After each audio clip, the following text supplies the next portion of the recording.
So yun guys, nag-request po si Amo na magluto ako ng isda po na ginataan. Ayan guys. So first time ko po ngayon magluluto ng ganitong style kasi ginaya lang po niya sa nanay niya na ganito daw ang lutuin ko. So ayan guys, magprito ako ng isda. Prito ko po muna yan. Tapos magprito din ako ng sibuyas, bawang at luya. Ayan guys.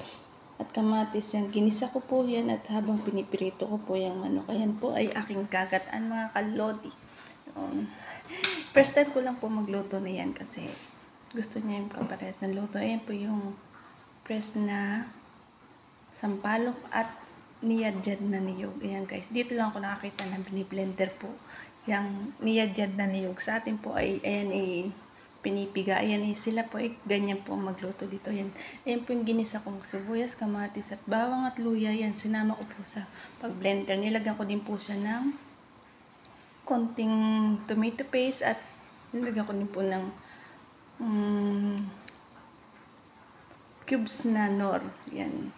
So, napakasarap po yan guys. Try nyo po ganyan po ang luto. Napakasarap po yan po yan. Kasi yun po yung binilender ko. Nilagay ko. Pinakulang ko lang po ng konti para maluto po yung gata. And guys, saka ko po nilagay yung pinirito ng isda. Thank you po sa lahat po na nanood. Bye bye po!